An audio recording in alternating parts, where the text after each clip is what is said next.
Hey everybody, welcome to a Gotenks account update. It's week, whatever I put in the title. 2.08 million. I don't think I have a ton to go over this week. Nothing huge popping up.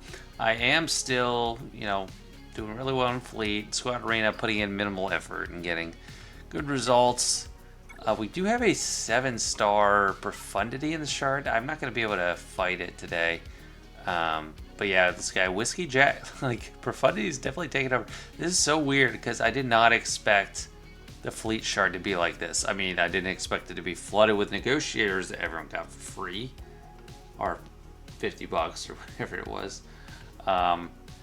But it is, and then I did not expect there to be so many profundity compared to Executor. I think it's a harder path. I think you get less out of it. I don't know. But I am happy because the Executor is actually a lot harder for me to beat than Profundity. The Profundity is pretty easy. Even the 7-star I have been able to beat. This got 4.8 million already. Gosh. I have been able to beat it. Does it have... Sorry, my camera's in the way from me seeing. It doesn't have everything. All the abilities maxed out, so maybe that'll make it harder when they do. I already did a battle, and it's after my reset, so I gotta save them for payout. So no fleet battle this week. And the farming, I actually put a pause on farming most of these because I was trying to farm Kyrotech.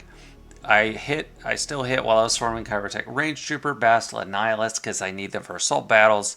And I didn't hit Django, 3PO Chewie, or any of these. And I did get enough Kyrotech. I want to get Wamp up to Gear 13. I feel like it's been long enough. I just don't quite have enough materials for this.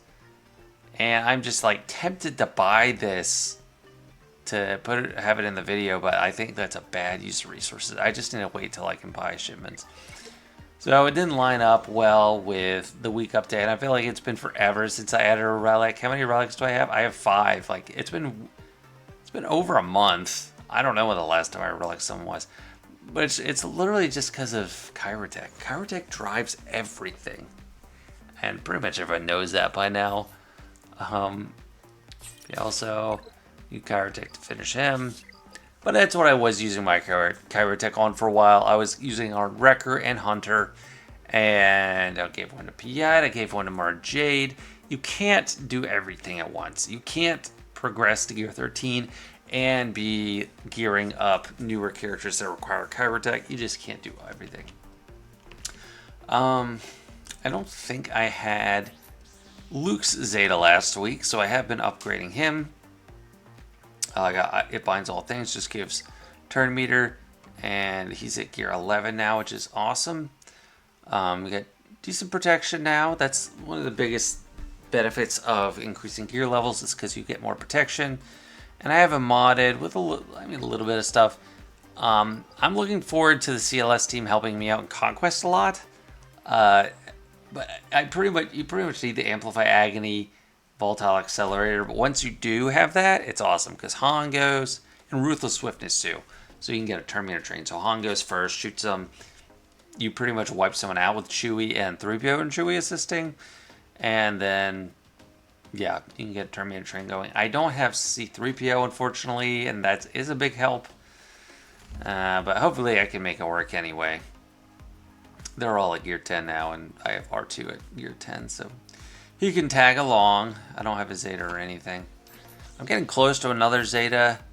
I'm not sure what to do. I might just do it to the lead. Let's see, that's not sure. But I still need stuff. I still need Sith built up. That's why I didn't pause farming Nihilist or Bastila. I still need Imperial Troopers. So that's why I got range going. And I'm just waiting for my next fix from the raid to get a bunch of gear. I did have enough credits to level up a few characters, so I leveled up Range to 85. Stark is still on the waiting list. I don't think I have... No, that's not the right button. Level... Oh, actually I can. So, I mean, it hurts when you only have 5 million to give 3 million to that, but I need him up and running. I gotta hold off on some of these Omegas for now. Well, maybe I don't. I don't know. I need to give a Zeta. I'm gonna give a Zeta soon, so I will hold off. But these are some good. This is some good stuff actually. At least the 2 specials on Stark I'll be applying. Mara Jade only need. Oh, I can get her up too. So yeah, a lot of people just waiting on the next shipment from the raid that I can bump them up. Mara Jade gear 11. She's gonna have great protection. I've sacrificed a little bit on the speed to give her extra protection, just so she's surviving and stuff like Conquest. So she's really gonna be great at gear 11. Well, I don't even need a favorite. I'm not working on him right now. There's no one who really goes with. I don't have any powerhouse that you can just throw him in with and be fine. Not too much else developed. Veers, I did get to gear 11, I think, since the last week. Han's still at 10. Nihilus may have been at 11. Lose track, but 3P and Shui, he's going a lot further along. Gear 10. I don't care to apply this Omega whenever another Rebel ally is revived. So that's not really going to happen for a long time, unless I use him with Leia, GL Leia. He's not really being revived. I'm not going to use him with Captain Han Solo, so don't need that. This isn't even that great, so these are not high priority Omegas in my opinion. The ones are the qualitative differences where it like adds a new functionality that's good. Like this, crit damage up. That's a buff. It's extra damage. Helps keep the turn meter train going. 50% chance to stagger all enemies. That is impactful. I did give... Oh no, I didn't give it to that, but I gave it to Steady on Rage Trooper because it gives the buff and protects recovery. So I'm looking forward to using these guys in 5v5. And as you notice, I have not been gearing Moff Gideon because he does require Kyrotech, I believe, and he's not going to be key in my assault battle thing. This is the better turn meter train team for that. So, yeah, I mean that's most of the roster updates. I'm still, have my eye on this. I have been farming a lot of signal data. Look, I got 152, 237, 300. Because I stopped farming Cantina characters, I'm just loading up on these. So as soon as I start getting stuff to gear 13, I can slap some relics on. So it's going to be fun. I'm in preparation for GL Leia. The Cantina farms for her, yes, I'll need to get to them eventually. But they're not doing anything for me right now, so I'd rather just stock up on signal data. And then when I need to, I'll farm that. Drogon's the first one.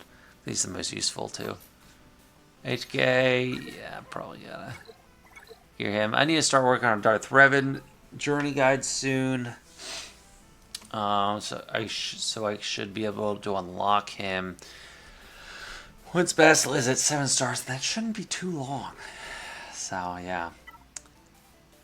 Anything I can do in events, I'll be checking on. We did win our territory war. And we got territory battle coming up. I'm going to try to take a break from leading the guild in territory battle. Because it's just getting a little tedious. Alright, well that's great. Okay, it did connect. I have been hitting. I love this new marquee structure because it doesn't matter if you're giving me a free 5-dot model, I'll take it, and all these pieces of gear I do need. Training droids have not been a problem for a long time, which is awesome. And this Galactic Challenge, it's the sortie one. I like Tuskens on the main account. This was like a gimme. Like I just go to gear tier 10, throw my Tuskens, hit auto, and I actually got it. But this is 2 feats locked by the faction. Like, you can't get that much momentum without Tuskens. So it just really locked me out, which sucks. And I can't kill I can't kill the full gear 13 ones. Even if I can, I need 18 to get to the next tier. And I can't do it without a leader in the leader slot. So that's really... So I would need to be getting like close to max. I did get tier 7, but yeah, I'm not going to be able to get through that. Yeah, Conquest is coming up. So I'm not doing it on video this time, and I'm looking forward to that because I did want to have a normal Conquest on video. At my like lowest level, I only had a couple teams. But I'm looking forward to just doing it on my phone whenever I have time instead of like, oh, I gotta go down to my computer and do these battles. But so I'm glad that I already got that taken care of. And that's pretty much it. I don't really have any. Well, actually, do I? Every time I say that, I think of one more thing.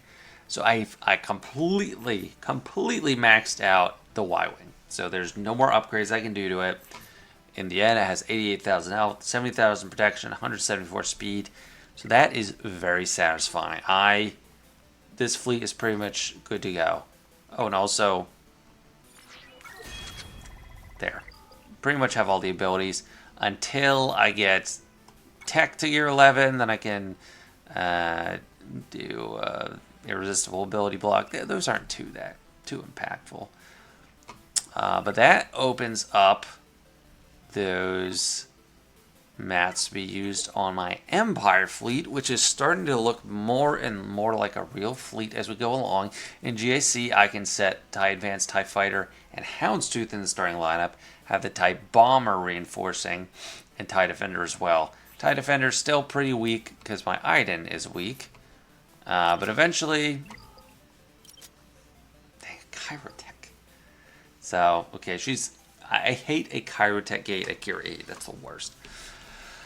But eventually I will work on her and get that ship much better. I mean, I'm farming it all along. 63 out of 85. I'm not like in a hurry, but I'm getting it. TIE Bomber with the shipments is coming along great. TIE Advanced. I'm not really bringing it in as a reinforcement. I already have this reinforcement ability maxed, and this one maxed. So it's starting to look like a real second fleet, and I have been upgrading some of these. I don't want to use too much of my prestige until I max out Negotiator. And I do need to be stocking up for that. But yeah, Galactic Republic and Empire. That's what I look at in like every roster review. I'm like, okay, how's your Galactic Republic? And how's your Empire? Because they're two of the most accessible fleets and the strongest fleets. The biggest weakness I have is I will not have... where is it? Where's Inquisitori's tag? There. I will not have either of these ships for a very, very long time. Or a Scythe a very, very long time. TIE Interceptor, I mean, Proving Grounds takes forever, so I really hope they open the spout on that, like, by the time I'm working on it, because it's just horrible right now. How long does it take? Like over a year? Just insane. But yeah, I guess that is for ships. Houndstooth is getting to 7 stars, and I feel a lot more relaxed with ships. It's like, yeah, okay, yeah, I need to do something. I can afford to do it. My Fleet Arena team is pretty locked in, and it's just good times. Razor Crest, 252 shards. Wedge, 85. I got to farm him for Giant Luke eventually. So, I just need to start doing that. Then the Bounty Hunter ships. I'm not rushing Executor or anything, but I really need to start farming these two because I need Millennium Falcon for Luke. Millennium Falcon's good in general. Executor is something I do want eventually, and it wouldn't be too hard. So yeah, we'll see. Anyway, that's it for this week. No gameplay, just kind of talking about things. But yeah, it's going good. So that is week 31. Thanks for watching. See you later.